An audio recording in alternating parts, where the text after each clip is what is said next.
we keep making things these binary oppositional choices, and they don't need to be. Environmental impact or progress, new build, renovation.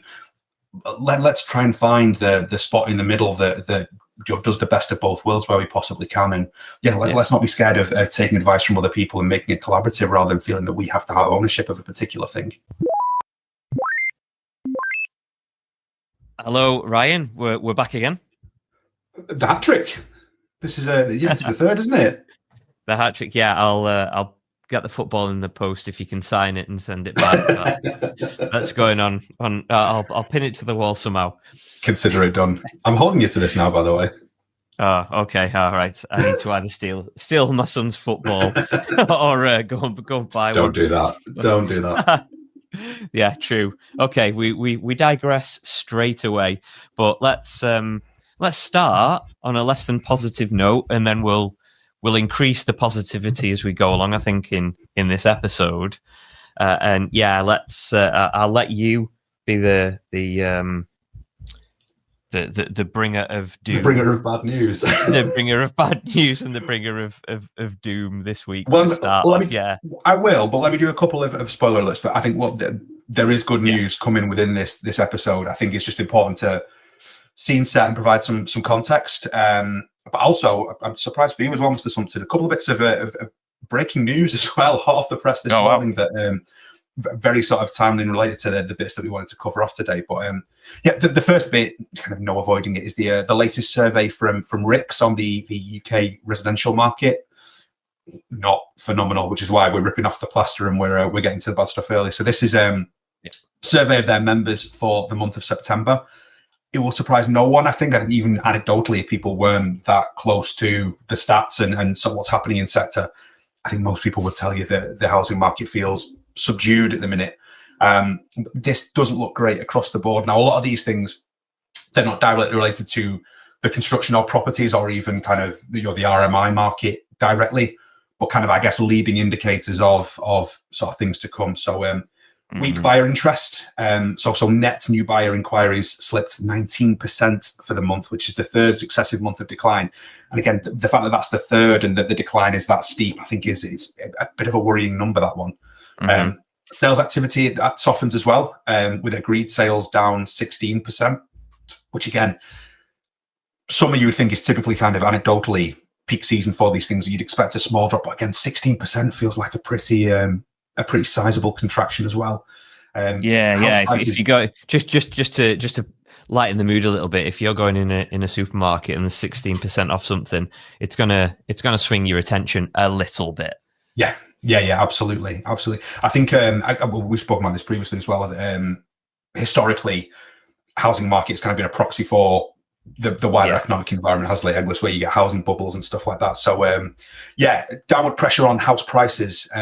National price balance of minus 15% points to modest downward movement, according to RICS. New listings have slowed down. So again, actual movement in market is tightening up. It's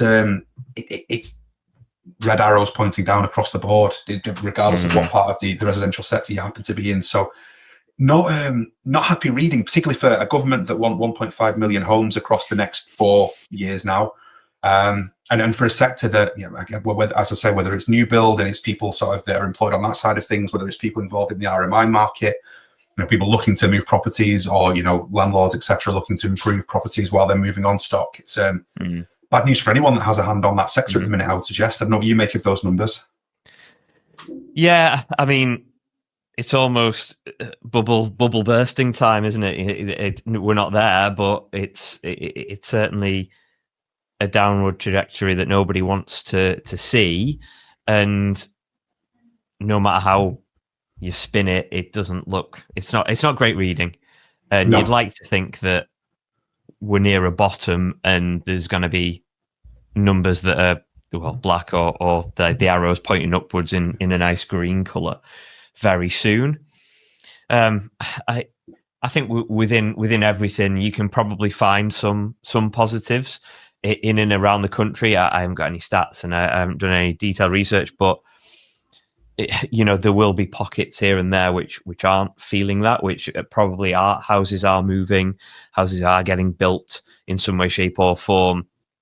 But yeah, like in the whole and in the main, it's not that positive, and I suppose that's why we've started on this on these stories. Well, I can give you two sort of pockets of positivity that I've come across that are directly related, and it probably leads quite nicely to our second story as well. But Barrett Redrow, obviously, there was a lot of noise about that merger a little while back, but that organisation and Persimmon are now offering they've announced this morning a new 5% mortgage product to replace Help to Buy and to mop up the demand for that part of the market. So again, I guess that starter home, entry level, new entrant into housing market sort of a thing. So that's interesting. The industry's picking that up in place of government. Obviously, I think a lot of the inertia in market at the minute is because the autumn statement is due, or rather the budget is due next month. And yeah, people holding at least things hold steady during that. So interesting that they're stepping up and that it's industry that's driving that. And also noticed that they just got approval on the UK's largest net zero housing development of just under 500 plots on that one in Glamorgan. So they clearly see some demand. These people don't invest and don't sort of commit to these kinds of things unless they see a commercial return on that. So that's positive. I say it's a big old site, and again, obviously massively positive that it's a net zero development as well. So yeah, they're clearly, the analysts there have seen something in that to opt for taking a big swing on that. So fingers crossed that's a sign of things to come, which I think, positivity time, that might lead nicely to our second story as well, might it? Yeah, I think it absolutely does. And we're back to our old friend, aren't we, on this one? Our old mate, Build Baby Build. Yes. And planning approvals, Mr. Steve Reed. Now's not the time to panic, which is good, because what we've just said is probably ringing a few alarm bells. Yeah, well, maybe we should have started with "Don't Panic," shouldn't we? Yeah, maybe. But we're here now. So, what's your take on what our mate in government is saying? Well, I'm going to circumvent and come round to Steve Reed by way of an article that I read in Building last week from Paul Smith, who's the MD of the Strategic Land Group. And this idea of "don't panic" came from an article that he'd written on, I guess, some misunderstandings of what's happening with planning reform. We've spoken about it previously, that understandable frustration and panic when it comes to, we've said 1.5 million. Where are we now? The big infrastructure things that the government are pushing through, great, necessary, needed for all the reasons that you and I have discussed previously. But these things take time. They're in some cases they're decades in the making, and therefore it'd be nice to see something a bit more tangible. So the article from Mr. Smith, a really kind of a nice, rounded, sensible take on what's happening. Again, per our conversation last week, there's probably a job to elevate that conversation so more people are aware of it in sort of broader conversation with members of the public, because they're just seeing the 1.5 million and they're seeing a lack of delivery. But he goes into a fair bit of detail on what is within sort of planning reform. The fact that a lot of the planning reform the government pushed through only passed as legislation 9 months ago, and that you are going to see things probably in about a year's time. So there's going to be another 12 months possibly of planning taking its time. It takes a lot of time for changes to systems to start to manifest themselves as new properties being built. So 2/3 of outline planning permissions for new homes take more than a year. So the fact that we're only 9 months into this, you're still seeing echoes of previous governmental regimes, if you like, starting to sort of come through the system. With that, there's a really generous grace period for local authorities to actually adopt these planning reforms in the first place. Now, to give Messrs. Reed and Pennycook their credit, they seem to be pretty aggressive on this. They're writing to local authorities for quicker adoption of new systems to kind of just get out of the way and start to work on these things. So, but even for that, there are a lot of sort of 50 local authorities that are still using plans that have these slower models built into them. So there's a fair bit of work to do there. So I guess what he's trying to say is that we can bemoan the government, but so much in this case that they're doing as much as is reasonable. And in some cases, the government again bemoan for changing too much at once and for shocking the system. But that's the crux of his argument, is that it's kind of, we need a little bit of patience, and then we need to do what we can to move things along. There's an article of his from a little while back. He was talking about surface water drainage, and what he calls puddle reform. We knew what we were doing on that. Then someone's legislated for effectively puddles as part of SUD's legislation. And it was a really, really silly thing to do. That's been turned on its head. And that just that one small act, as ridiculous as it sounds, this puddle law, has unlocked up to 100,000 homes that were choked in the planning system coming through. So, then hence the don't panic call is that there's a lot in the system. The system is being fixed. That doesn't happen with the click of a finger. That we all need to kind of just take a breath, be a bit sensible. Yes, we want these new homes to happen. We want this building to happen, but we have to let the system sort of do its thing. Which I think is a reasonable take. Yeah, and just to revert back to like our day jobs really as marketers, and it's almost like you need time to let these things come through and come to fruition. But we live in quite a cynical world where if we don't see houses being built within 2 days, then it's like, well, this isn't going to work, is it? But like you said, these things take, well, it's not days, it's not weeks, it's years. I think it's easy to look at the poor stats or discouraging stats, so to speak, and be quite negative about it. I've always scratched my head when people start talking about building new houses and the numbers they talk about. And in this parliamentary tenure, it was, I think it was 1.5 million homes, and doing the numbers, that's about 800 over 5 years, 800 a day. And I'm like, how is that even possible? And you could probably bring it down to minutes. You need to build a house per minute. But that's just the way I see it in my logical, cynical brain. 800 houses a day. How is that even possible? Yeah, well, I'm equally cynical. I think the reason I'm cynical about that again, every week we mention this 1.5. It's permeated the national psyche now, hasn't it? Or at least it has for nerds like us that keep an eye on such things. But I think my cynicism comes from the fact that this isn't the first government to have chased down that particular target. Now, I know that number's not plucked from nowhere. It's this is the amount of housing stock that we need in order to meet population demand and so on. But I think the oversimplification of it, and to your point, it's almost like sitting with a tally chart of, well, how many have we done today, and therefore where we it's not that helpful. And I was listening to something a couple of weeks back where, you and I may have conversations, other people kind of that have an interest in policy to this extent will have conversations about what needs to be achieved over the parliament. The public don't think that way. The news cycle is it used to be 24 hours, now it's immediate. You've got kind of very polarized political opinions wherever you look that just aren't going to, Mr. Smith's article on Don't Panic, how many people actually want to take off their party political rosettes and kind of absorb that sentiment, or people that want to mischief make because it's in it's in their personal interest to do so. So I hope people sort of take heed of that. Again, there's several things that he's pointed to that within planning reforms, the national development management policy standardizing how decisions are made. So there's national guidance for these things. Yes, people still sort of are inclined at a local level to take decisions that on planning as it matters to them in their local area, but that these things are more standardized now and therefore sort of less open to abuse, I guess, on that basis. Well, and again, just on that, something dropped into my inbox this morning, about an hour before we started recording this, actually, and it's saying that the government have announced late stage amendments to the planning and infrastructure bill. Indeed, this was the breaking news klaxon, but yeah, it did. Oh, sorry, I've ruined it. No, it's all good. But I think I'm reading between the lines. This describes this beefed up version of the planning bill going back into the Lords on Monday.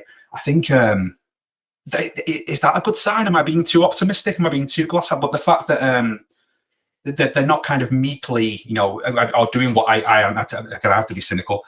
I anticipated they'd actually start to dilute some of these planning reforms. That it was all well and good, sort of being bullish at a party conference and being bullish.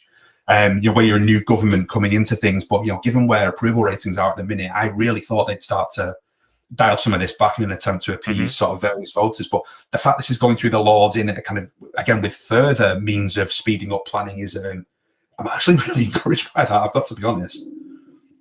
Yeah, it means there are less blockers. It means that you can't have certain parts of the country dictating what is built and what isn't, where it should just happen. It should be going through at speed. The other side of that argument is that you're reducing the control that local councils have over what gets built in their area a little less, and puts more power into people that don't necessarily live in that area or not care for that area, but don't live it day in, day out, and the impact that those things could have. So I think it's a huge positive. It could go south, but if it's tailored and structured correctly, with the right people being part of the decisions, then it's got to be a positive. I think so. I mean, you have to hope that, again, to that point of so much reform at once, I guess you have to hope that the other, and I hate the phrase checks and balances, but the other things are in place from an environmental point of view, for example, or, the impact on, local infrastructure and amenity and everything else that the systems are in place to make sure that those things aren't abused. But yeah, at a certain point, I mean, again, things like national conversation are so overused, aren't they? But we keep talking about this 1.5 million homes. Do we want them? And if we do, what are we willing to do to facilitate that happening? And that isn't me saying, let's be done with. For what it's worth, it's the reason that I highlighted the net zero side before from Barrett Redrow. Hugely important, and we can't sacrifice one thing on the altar of another. But there has to be a sensible sort of middle ground that says, let's not forget these 1.5 million homes are there to house people, to create communities, to change people's lives in a lot of cases, if that doesn't sound too grandiose. And that consequently, no, not at all. We have to find a way to make this happen one way or another. And I'm all for it. I mean, yeah, build, baby, build. But even if it was at 1.5, what number? It could be an arbitrary number. That the point being that, going back to my cynicism, 800 houses a day. Well, what if we got there and it was 200 houses a day? That's an extra 200 houses per day. For me, the 1.5 is kind of arbitrary, but like you said, it needs to be a number. Unfortunately, it sticks in people's minds because it's such a big number, and they keep churning it out. But even if it was half that was built, that's better than a small number as a target, reaching that target, and then having to look at policies and look at directives and look at ways of increasing that number once they'd reached it. So in some ways, it's better to have that larger number, even if you feel like you're not going to ever reach it, because... I don't disagree. I think I've used the kind of pebble in the pond analogy that one thing happens and then it has this broader ripple effect. We've spoken before about the fact that the very first day in office, this government were talking about construction and house building, leading the charge as far as the broader economy goes. And that was certainly the case in the first half of this year. Yes, it slowed down since. But we're still looking good. Trends for this sector broadly are up next year. So you would hope that bears true for the wider economy. I say all that to say that pebble in the pond thing, I was having a conversation last week with someone about the Atom Valley project up in North Manchester. And for those that aren't aware of it, it's a pretty ambitious, dare I say, gargantuan project where the investment is focused on new technologies and providing an environment for the creation of new technologies and building brands out. So huge industrial and scientific area to the north of Manchester. And when we were discussing that people are looking at that project in and of itself, which is massive, but aren't thinking about the opportunities that are created for people around that. Because again, that site will need homes around it. That's going to, it needs a workforce to make it viable in the first place. So there's a house building opportunity. There's a civils and infrastructure opportunity because utilities are required and roads are required and everything else. So yeah, there's for people that are employed by the sector, we know that construction is circa 8% of GDP. We know the volumes of people that are employed in this sector and the need to be employed in this sector in order for us to fulfill that. So there is, I think we're in danger of kind of just looking at these figures as just we get snowblind, I guess, and it just becomes our figure at a certain point. But there's a much broader story of the societal good that will be delivered if we can deliver against these targets. So Yeah, I say all of that to say I think the reform is largely positive, as you say, if it's policed properly and if the system does its job. Yeah, let's fingers crossed it goes through on Monday, and then we can start to deliver from there. Yeah, cool. Final headline then. This is 30 Duke Street, and some positivity from a really fantastic project, or I certainly feel it was. But you're the one that spotted this, so I'll hand it over to you to bring the light and positivity to the end of this episode. Well, Joe, you have to say if I'm Mr. Glass half full thread, then I'll continue on that front. I love this one. Obviously, you and everyone else, I think, will remember the. It was always Michael Gove that was in the hot seat at that particular point in time. But the back and forth with the M&S sort of flagship store on Oxford Street and demolition versus renovation, etc., and a lot of the debate around that. And this feels very. It feels in a similar vein, I think, not least because of central London location, bang on Piccadilly, but historic building where assessment is, what is the best thing to do here?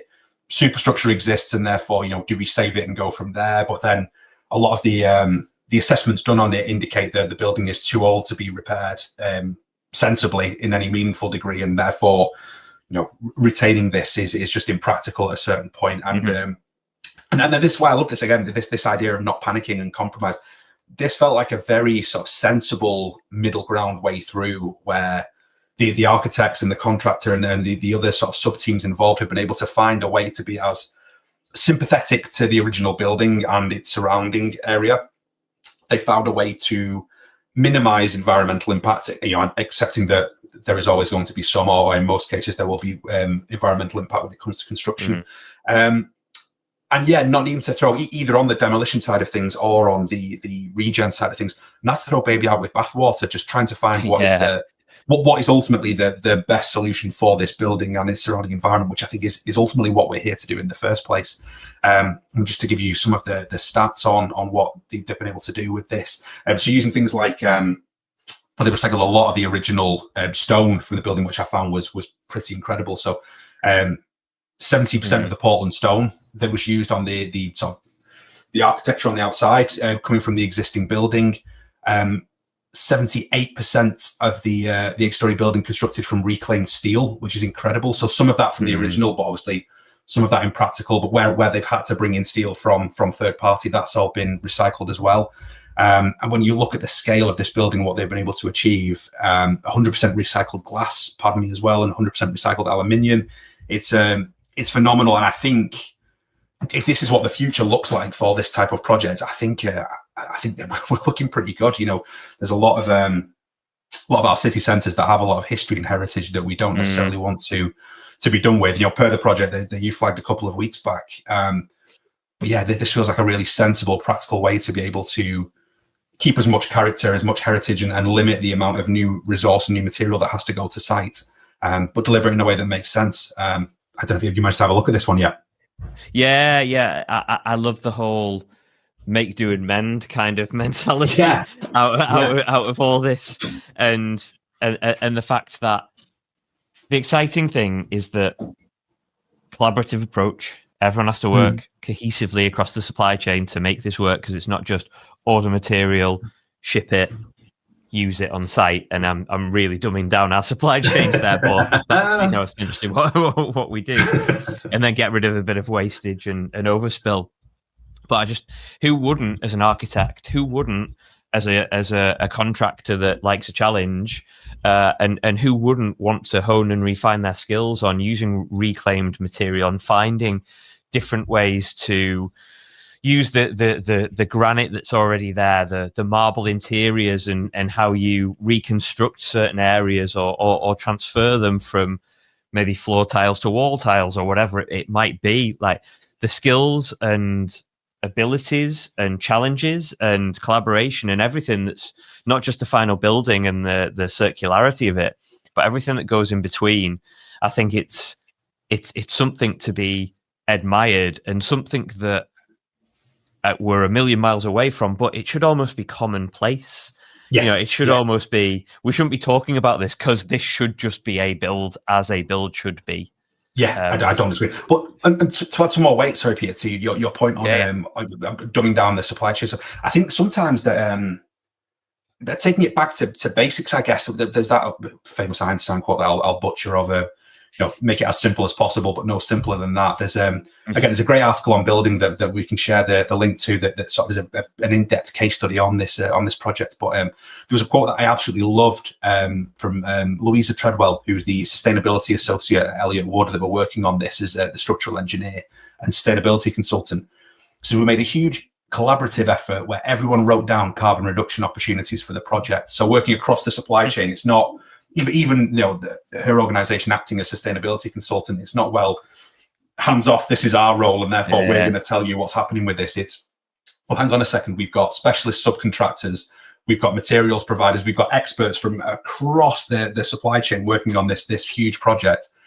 Everyone tell us what they can bring to the project, but with the focus being on carbon reduction, and all of those little bits adding up to, what I think is a really, really impressive project. And I think, not everyone gets to work on things of this scale. I appreciate that. And, there's a reason that this is being highlighted, but the more that kind of thinking can become commonplace and that the approach can be kind of commonplace and run out elsewhere, I think is, I think it's hopefully a positive thing. I love the fact that I bring it down to, like, if you're going to renovate your own home and things like that, you'd probably want to keep certain elements of it, particularly if it was an older building. You'd want to keep potentially the fireplace or redo it or reclaim bricks that you found somewhere and put them somewhere else. And I just think that's the exciting part of construction, is that we always say that no two buildings are quite built the same and everything's unique and bespoke, and that's why it's so difficult to find efficiencies in the things we do and stuff like that. But I think you just need to think a bit smarter, particularly when it's work like this. And no two buildings will without doubt be the same, whether it's a new build or whether you use this type of project management. We've spoken a lot about we've spoken a lot about planning within the context of house building. If you think of like what typically would be the kind of big reasons for things getting pulled, it's budget and practicality, environmental impact, and the feasibility of the project. This is tick on all fronts, this one, isn't it? And I think again, working in that way and just being open to the idea that other people will have an input on this, I think it keeps the building's character, it limits the environmental impact, and it looks like it's a cost-effective means of delivering on that project. So again, if we can learn something from this, and if we can sort of make that more widespread in our thinking, then it's got to be worthwhile. I also like the history of it. I'm no way a history buff, but I like things of historic value and content. And going into a building and then somebody telling you, oh yeah, this staircase, well, it was originally right over there, but it was that valuable that we broke it down, we built it up, and now it's here. And it's just like, well, that was there when the original building was built. Things like that is just, for me, that adds value to a story, to a building, to anything. Yeah, completely agree. Completely agree. And final thing I'll say on this, and it's more of a marketing term than anything, is bothism. Like you said right at the start, it's like you don't have to choose. It's not about choosing whether we need this building to be reclaimed, whether we need it to be part of circularity, whether we need it to be completely brand new. Choose both. Choose 20% of one. Choose 50% of one. It does. You can have both things. Yeah. And I think, in fairness, that's a decent takeaway, I think, for the whole episode. And I think that may even be my takeaway. I may steal that one from you, actually, mate. That again, back to the planning thing, that I think, I'm very much like this anyway, but the grey area that exists in the middle, I think we keep making things these binary oppositional choices, and they don't need to be. Environmental impact or progress, new build, renovation. Let's try and find the spot in the middle that does the best of both worlds where we possibly can. And let's not be scared of taking advice from other people and making it collaborative, rather than feeling that we have to have ownership of a particular thing. Yeah, and that word there is my takeaway as well: collaboration. There's no need not to collaborate in this industry. In fact, it's fundamental. So if if you can do it in the centre of London and make great success out of it, then you can practically do it anywhere. So this is collaborative approach is my takeaway. Absolutely. On that note, I think we're probably done this week. Nice one. Cheers, Peter. See you later.